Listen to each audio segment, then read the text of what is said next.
Hello student, welcome to my channel Hardik education world. आज हम पढ़ेंगे क्लास 6 यूपी बोर्ड का मैथ का अभ्यास 2B। इससे पहले आपने अभ्यास 2A को पूरा कंप्लीट पढ़ाई किया था। अगर आप चैनल पर नए हैं तो चैनल को सब्सक्राइब कीजिए और वीडियो को लाइक कीजिए और वीडियो को ज़्यादा से ज़्यादा अपने दोस्तों को शेयर कीजिएगा। तो अभ्यास 2B को पढ़ने से पहले कुछ इस चैप्टर की जो कुछ परिभाषाएं हैं और कुछ नियम हैं वो बहुत जानने ज़रूरी हैं। और इस चैप्टर का जो नाम है वो है पूर्ण संख्या। क्या है? पूर्ण संख्या।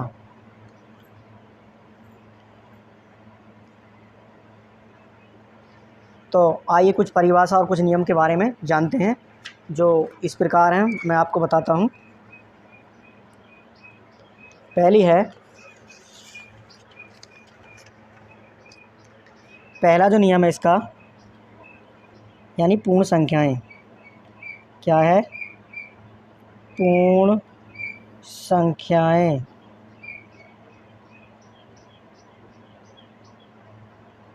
पूर्ण संख्याएं हैं। और इसका जो पहला नियम है वो है योग के लिए त्रिगुण।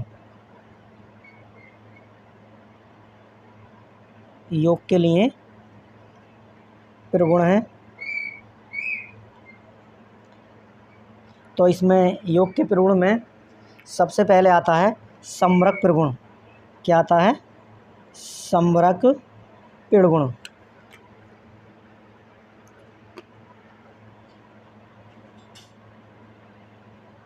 पहला आता है इसमें समरक त्रिगुण। तो समरक त्रिगुण होता क्या है? समरक त्रिगुण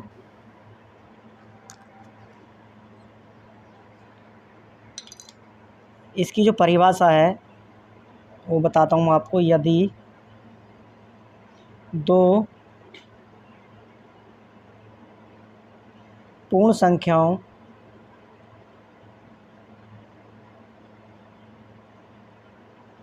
संख्याओं को जोड़ा जाए तो योगफल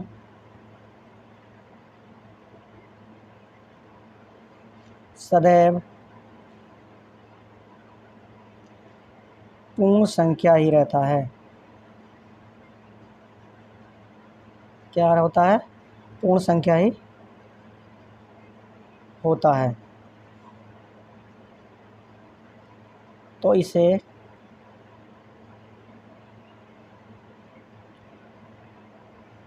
योग का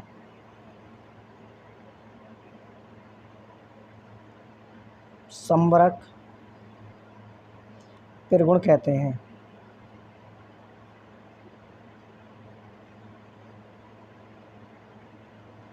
जैसे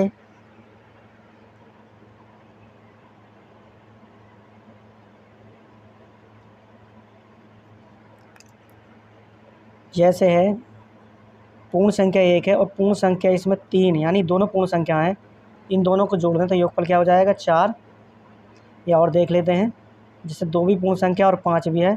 इन दोनों को जोड़ेंगे तो पूर्ण संख्या इसका क्या आएगा? योगफल पूर्ण संख्या ही आएगा। उसके बाद है दूसरा नियम है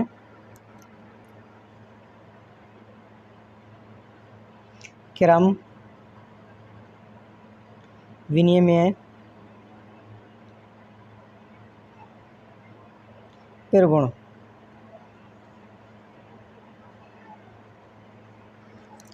इसमें क्या होता है कि दो पूर्ण संख्याओं के दो पूर्ण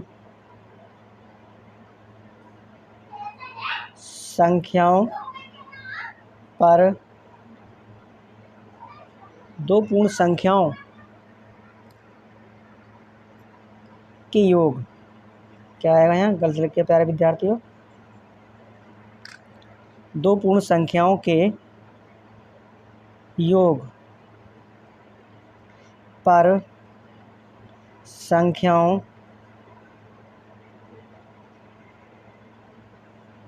के क्रम पर कोई प्रभाव नहीं पड़ता है।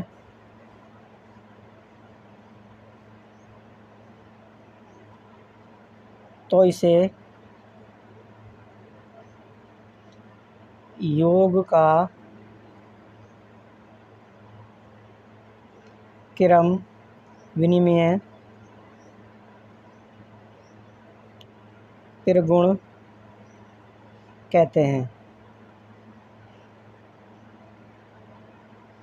जैसे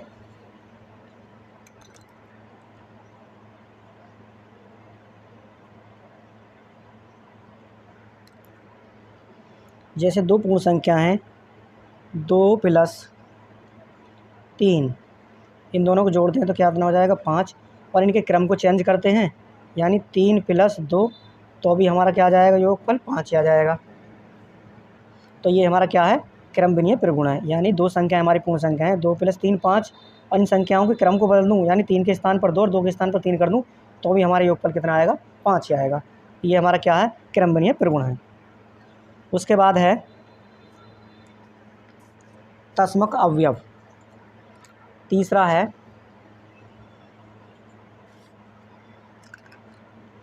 तस्मक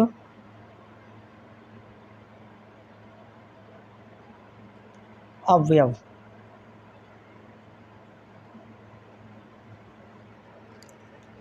इसमें क्या है किसी भी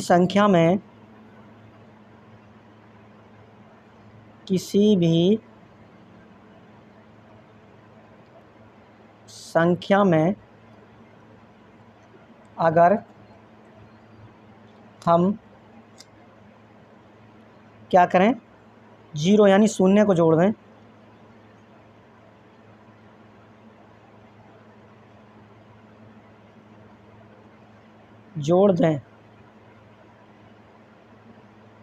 तो हमें वही संख्या प्राप्त होगी।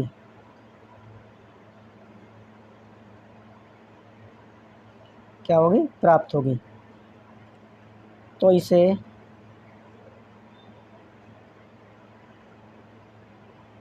योग का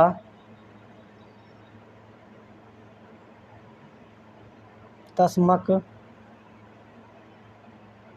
अवयव कहते हैं। जैसे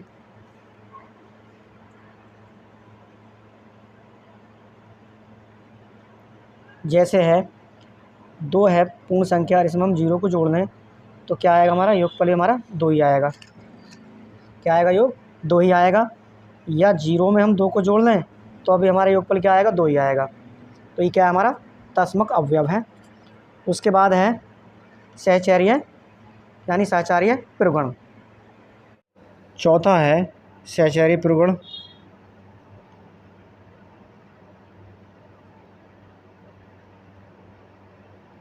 सहचर्य प्रगुण इसमें क्या है कि 3 पूर्ण संख्याओं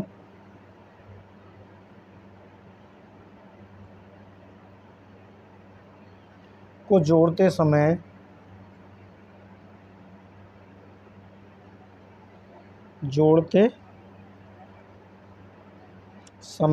किन्हीं 2 का समूह पहले बना लेने से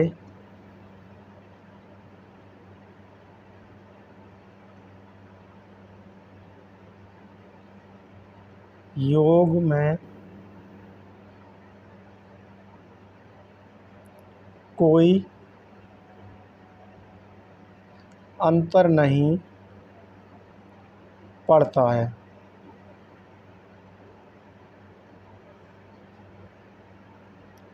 तो इसे योग का सहचार्य त्रिगुण कहते हैं।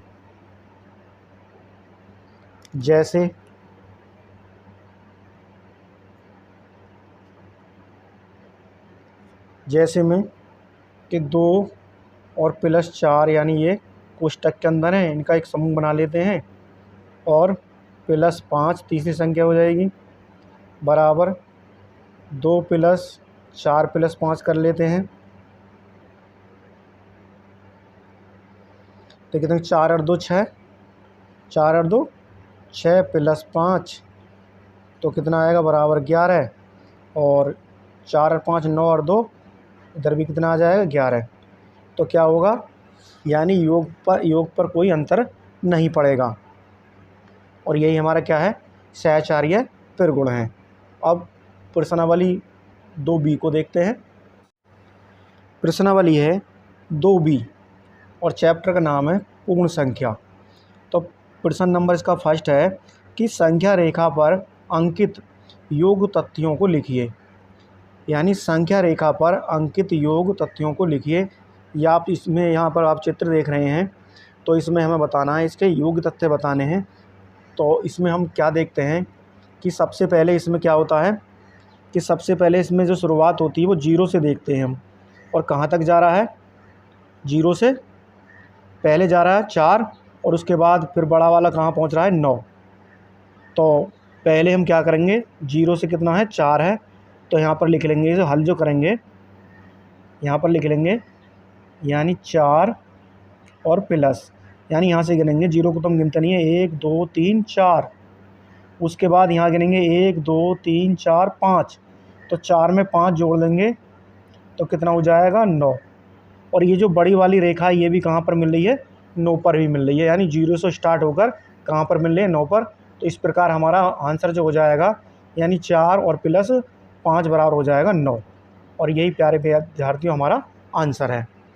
इसके बाद है इसका दूसरा जो भाग है, यानी दूसरा भाग ये है, आप इसकी देख रहे हैं चित्र को, इसमें है कि इसमें भी यहाँ से क्या हो रहा है यानी 0 से स्टार्ट है और कहाँ पर मिल रहा है 5 पर मिल रहा है। और उसके बाद फिर उसके बाद आगे जो बड़ा मिल रहा है वो कहाँ पर मिल रहा है 11। तो पहले क्या मिलेगा इसे भी हम हल करते हैं। तो 0 से स्टार्ट होकर कहाँ पर मिल रहा है 5 पर मिल रहा है तो 5 लिख लेंगे और प्लस का चिन्ह लगाएंगे। उसके बाद यहाँ से गिनेंगे 1 2 3 4 5 और 6, इसमें 6 जोड़ देंगे और बराबर कितना हो जाएगा यहाँ पर ये जुड़कर 11 हो जाएगा। और ये जो बड़ी वाली रेखा खींच रही है 0 से स्टार्ट होकर कहाँ पर मिल रही है 11 पर। तो इस प्रकार हमारा आंसर हो जाएगा 5 और 6 11 और यही प्यारे विद्यार्थियों आंसर है। इसमें क्या करते हैं 0 को तो हम गिनते नहीं हैं, यहाँ से गिनती करेंगे 1 2 3 4 5। तो पहले हमने 5 लिख लिया, उसके बाद देख रहे हैं दूसरी कहाँ पर मिल रहा है 11 है तो 11 के बीच में कितने अंक रह गए 1 2 3 4 5 6 और 6 यहाँ पर लिख लिए, इन दोनों को जोड़ेंगे 11। फिर 0 से जहाँ से स्टार्ट हो और अंतिम कहाँ पर 11 तो हमारा जोड़कर भी कितना आ जाएगा 11। तो ये हमारा प्यारा विद्यार्थी आंसर है। क्वेश्चन नंबर 2 को हल करते हैं। प्रश्न नंबर 2 है कि निम्नलिखित तथ्यों को संख्या रेखा पर दिखाइए। निम्नलिखित तथ्यों को संख्या रेखा पर दिखाइए। फर्स्ट जो भाग है 5 + 4 = 9। तो प्यारे बच्चों हमें इसे संख्या रेखा पर दिखाना है। तो सबसे पहले हम क्या करते हैं एक रेखा खींचते हैं। तो सबसे पहले हम एक रेखा खींच लेंगे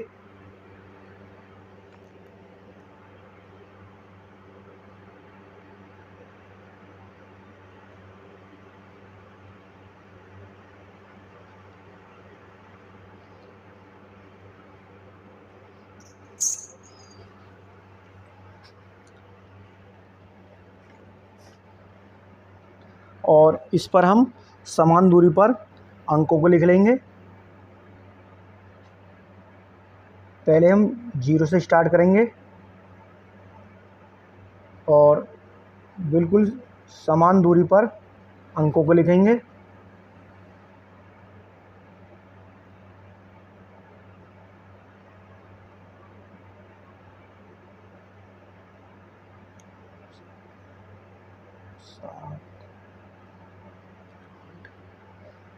इसके बाद 9 और 10, कितनी भी लिख सकते हैं आगे तक।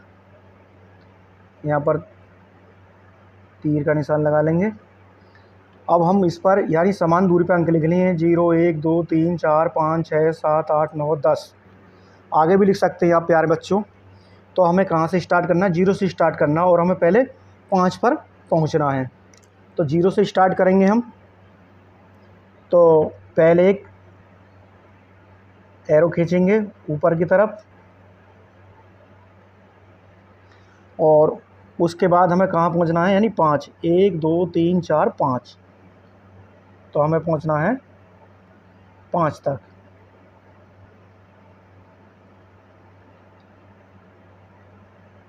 और इसे हम 5 पर ला के मिला देंगे। तो हमारा यहाँ से 0 को हम गिनते नहीं है, 1 2 3 4 5। 5 के बाद हमें 4 देखने, 1 2 3 4। तो फिर हमें कहाँ पर जाना? फिर एक ऐसे एरो खींचेंगे ऊपर की तरफ और उसके बाद इसे 9 पर मिला देंगे। इस प्रकार यहाँ पर निशान लगा देंगे तीर का और उसके बाद हम इसे 0 से लेकर और 9 पर मिला देंगे इसे।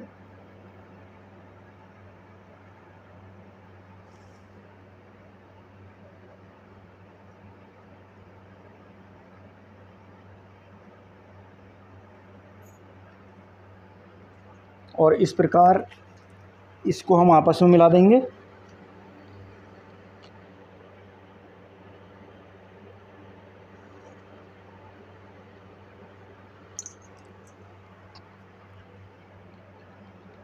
और यहाँ पर हम तीर के निशान लगा देंगे।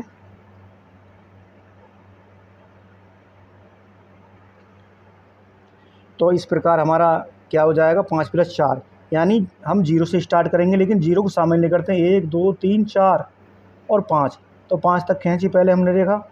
उसके बाद फिर हमें पहुंच रहे हैं 4 खींच रहे हैं, 1 2 3 4 और टोटल कितना हो जाएगा? 5 और 4 9। उसके बाद हम देखेंगे 0 से लेकर हम 9, तो हमारा योग भी कितना आ जाएगा? 9। तो इस प्रकार हमारा ये पहला प्रश्न नंबर 2 का फर्स्ट भाग हो जाएगा हल। अब इसका सेकंड भाग को हल करते हैं। सेकंड भाग है, आप देख रहे हैं 0 और 5।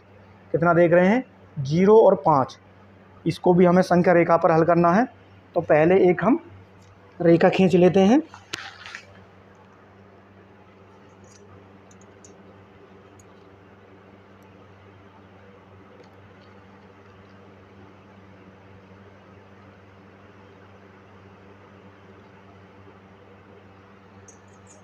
और इस पर भी हम समान दूरी पर अंक लिख देंगे।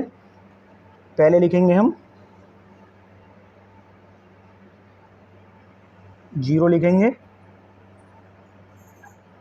उसके बाद समान दूरी पर ही 1, उसके बाद 2 और उसके बाद 3, उसके बाद 4 और उसके बाद 5, उसके बाद 6। आप कितने भी लिख सकते हैं। अब क्या करेंगे कि 0, तो 0 से स्टार्ट करेंगे हम।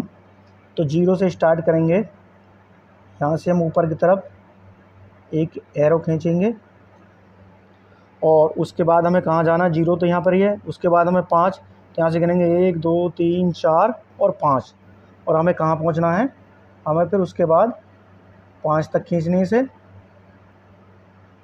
और उसके बाद इसे हम 5 पर मिला देंगे।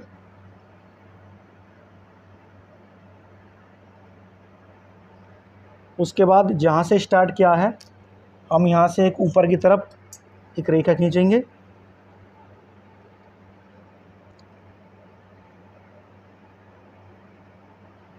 और यहाँ पर भी जहाँ मिला है इस पर भी एक हम ऊपर की तरफ एक रेखा खींचेंगे यानी 5 पर, और फिर उसके बाद इन दोनों को हम आपस में मिला देंगे।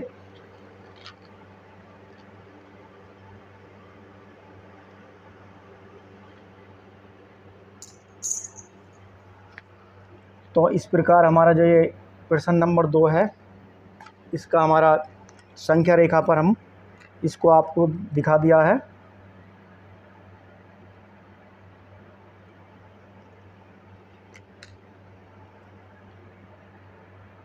तो इस पर एक हम ऊपर की तरफ एरो लगा देंगे। तो दोबारा देखते हैं, पहले हम जीरो तो यहाँ पर रहेगी, फिर उसके बाद हमें क्या करना, 5। तो 1 से स्टार्ट करेंगे, 1 2 3 4 और 5, फिर हम 5 पर खींच देंगे। उसके बाद फिर देखते हैं लास्ट में कि 0 से स्टार्ट किया और 5 पर, तो हमने एक बड़ी रेखा खींची, फिर इन दोनों को आपस में मिला दिया, तो 0 से हमारा 5 आ जाएगा। तो इस प्रकार हमारा ये सेकंड भाग भी हल होता है। अब थर्ड भाग को हल करते हैं। प्रश्न नंबर 2 का ही थर्ड भाग है। इसमें लिखा है 2 + 3 + 4 = 9। इसे हमें संख्या रेखा पर दिखाना है। तो प्यारे बच्चों, तो सबसे पहले एक हम सरल रेखा खींचते हैं।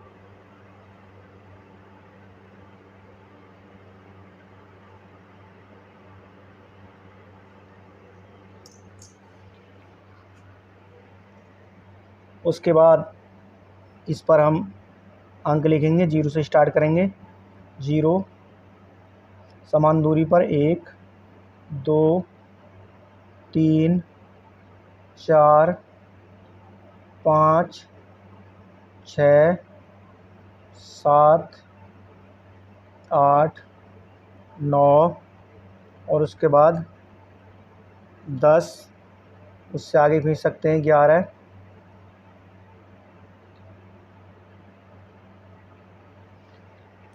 अब आगे क्या करते हैं कि इसमें दे रखा सबसे पहले 2, तो यहाँ से हम ऊपर की तरफ एक एरो खींचते हैं और इसे हम सर्वप्रथम 2 पर मिलाते हैं। उसके बाद देखते हैं 3, तो 2 में 3 जोड़ते हैं, तो यहाँ से करेंगे 1 2 3, तो कहाँ हो जाएगा फिर 5 पर। फिर यहाँ से एक एरो खींचते हैं ऊपर की तरफ,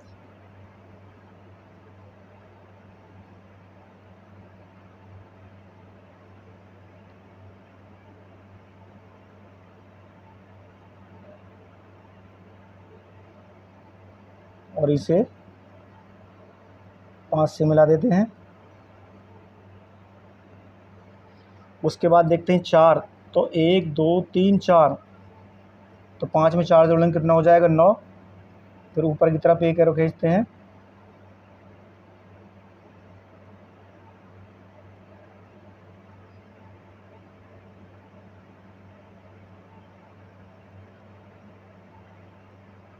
और इसे 9 से मिला देते हैं। तो अब क्या देखते हैं हम, 2 3 4, यानी 2 में हमने 4 जोड़े, यानी 2 में हमने 3 जोड़े, 1 2 5, और 5 में 4 जोड़े तो 9 हो गए। तो हम क्या करते हैं, जहाँ से हमने स्टार्ट किया यानी 0 से स्टार्ट किया,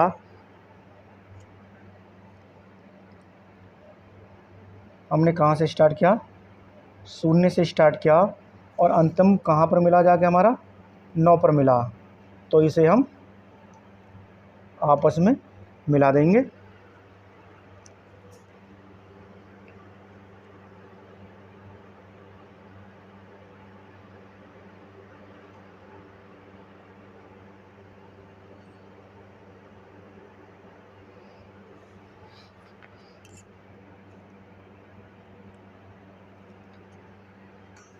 और इस पर हम एरो का निशान लगा देंगे।